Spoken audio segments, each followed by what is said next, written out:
Okay, so that's the Chevrolet Equinox EV, just a sort of quick look around there. But what I really want to talk about in this video today is how EVs now fit into the marketplace and what is going on with the market, because there are some major changes that are going on with consumers, with politics, and with the manufacturers themselves. There is much more of a pushback, it seems, with regards to the EV trend than there was just a few years ago, where that's where it looked like everything would be by 2030. Doesn't look like that's going to be the case now. And I think, that goes back for a period of like 30 years. Now, in the States at least, cars like GM's EV1, which was originally an EV, a very swoopy looking EV on old lead acid batteries, and then soon afterwards NIMH batteries, which gave it twice the range, up to about 110 miles from modern measurement standards.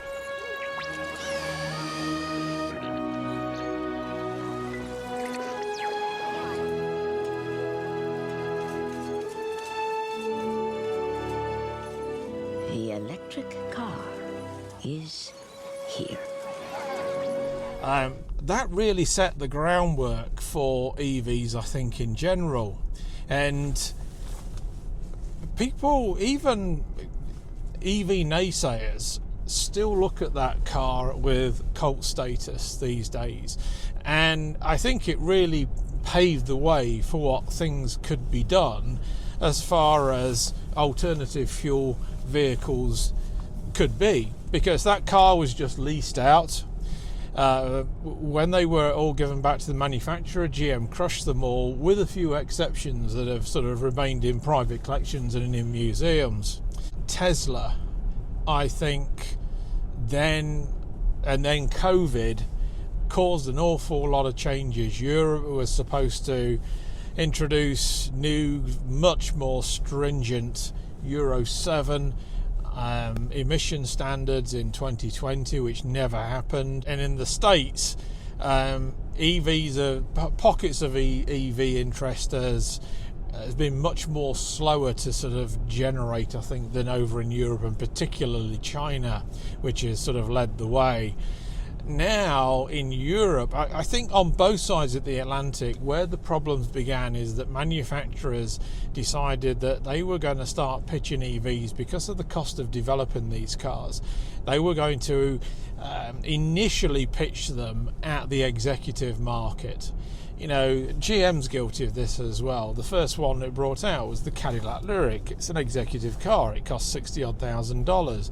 Then the Hummer EV, which is we've had one of those as well, just grotesque, but $130,000 to $150,000, completely the opposite end of the spectrum to what an EV really should be. Mercedes, Porsche, Lotus, Aston Martin had plans to bring out EVs. They've all gone in this direction.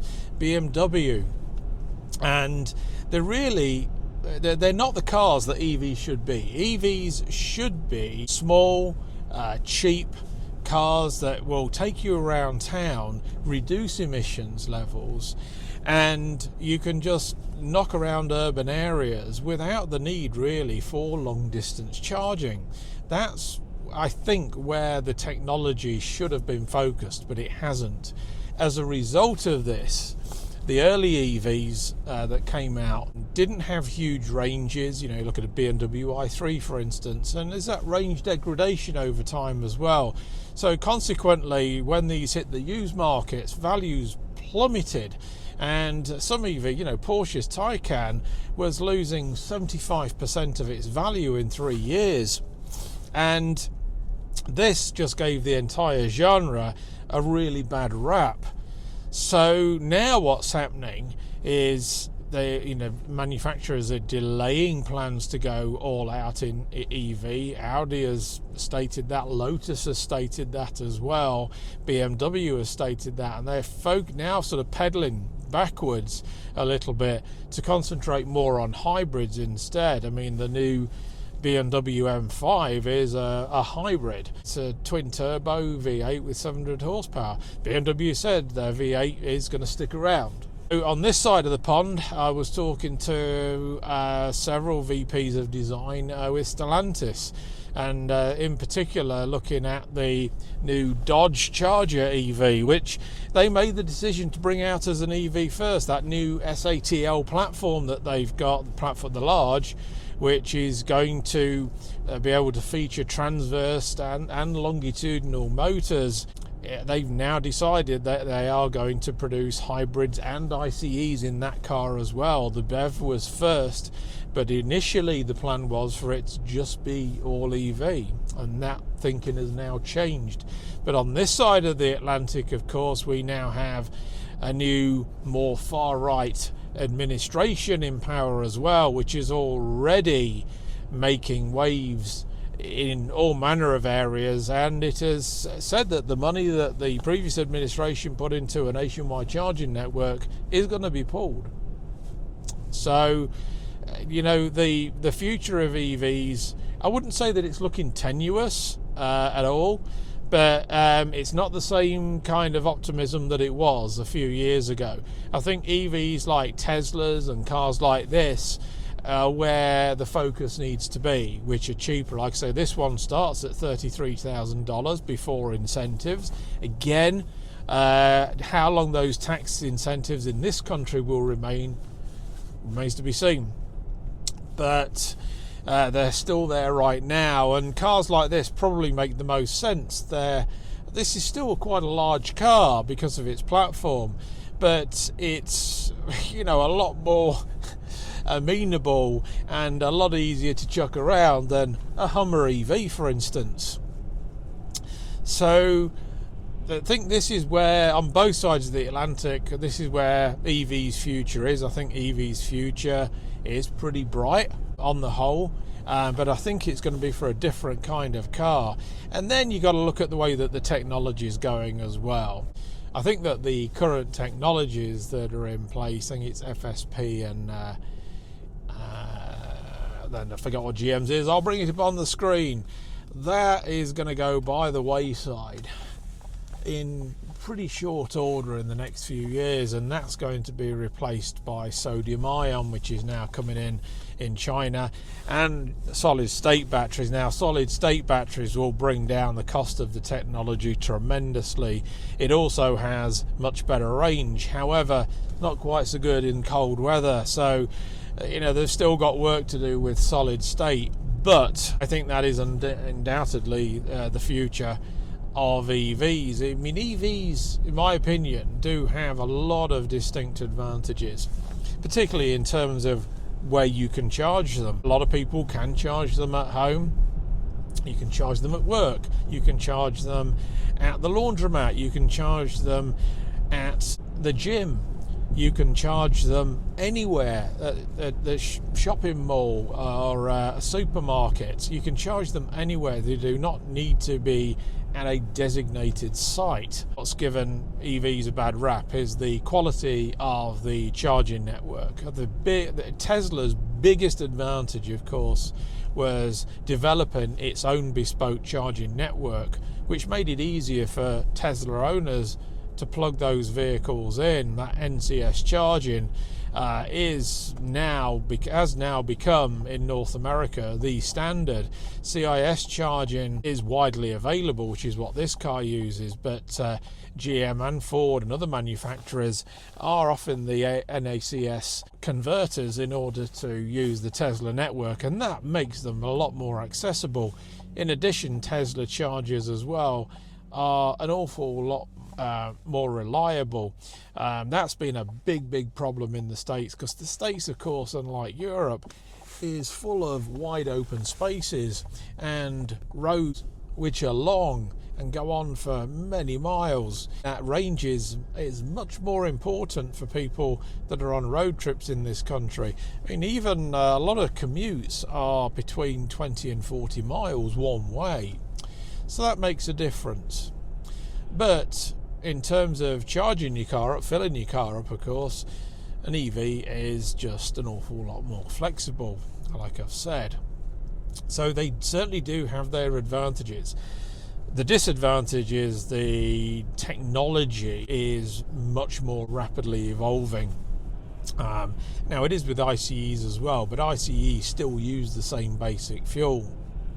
But everyone wants the latest and greatest, and EVs are progressing all the time. The question with EVs is being able to charge a given amount of range or a greater amount of range in a smaller period of time. There's an awful lot of reasons, I think, why EVs have not quite enjoyed the progression in terms of uptake that they have perhaps in other parts of the world, like China. There is an incentive in this country, but it's not. The government's incentives are not huge, but there are state incentives too. But I think it's going to take more than that for a much more global adoption.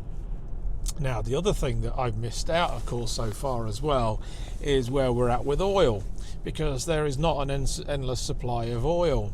The US uses 20% of global oil production, but it owns just 3% of global proved reserves. That, I think, will cause a problem, particularly if there is what I consider to be a short-sighted backtrack on EV adoption, or any other form other than petrol. So that's all going to have to shake out in the years to come.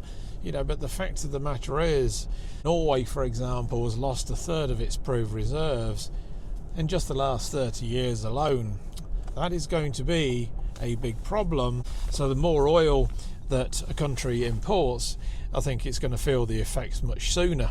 Hybrids, I think GM pioneered the plug-in hybrid, the extended range hybrid with the Volt. I had one. It had a 16.5 kilowatt hour battery, and I could do 50 miles of pure EV range in that thing. It was great. Of course, you didn't have any range anxiety with it either. And a lot of manufacturers have now adopted that same technology as well. And this is where I think the shift in luxury manufacturers is going, because a lot of Audi have the e-tron, but their large SUV e-tron, I think, has now been cancelled, and manufacturers like Land Rover are switching to hybrid motors, and they can get 70-80 miles of pure EV range with those hybrid motors without any range anxiety on a longer trip. And for most people that are just knocking around town, they can just operate purely on electric. For EVs and extended range hybrids, you have most states just apply an extra $200 of road tax. But in Europe, and some countries like France and Italy, and I think Germany does as well, they now not only have very, very stringent taxes for highly emitting vehicles, but also weight as well. And those taxes for vehicles emitting more than 190, 200 grams per kilometre of CO2 can be more than the value of the car itself. So that's a few of my random thoughts on EVs and how the market is and what's really shaping the market. I don't think we're going to be as all EV as what we thought we were going to be just a few years ago. I think that there's going to be a lot more extended range hybrids in the near term. But I think until there's a much more extensive and reliable charging network which is accessible to a lot more people, and the technology itself becomes much more affordable, then I think that the adoption rate will continue to move quite slowly, especially in the US. Like I say, I think that EVs have their place. I think it's got a bright future, but I think that future is more in line with cars like the Renault 5 EV and cars like the Fiat 500 EV as well, if they can get the price down on it, rather than say the Hummer, as much as I like the Hummer. But there we are. Let me know what your thoughts are in the comments below, and please keep it civil and non-politically motivated, please. I do appreciate that. But as far as this Equinox EV is concerned, it's one of them, other than the Model 3, it's one of the most convincing EVs, I think, yet. And I still think that despite Elon Musk's recent political activism, a used Model 3 is probably the best way to go in terms of EVs right now. You can pick them up for very reasonable prices with just 40,000 miles on the hoof. But if you're going to go in the direction of a new car in North America, there's not a lot that beats something like this at this price point. I'm Darren, and this is Auto Atlantica.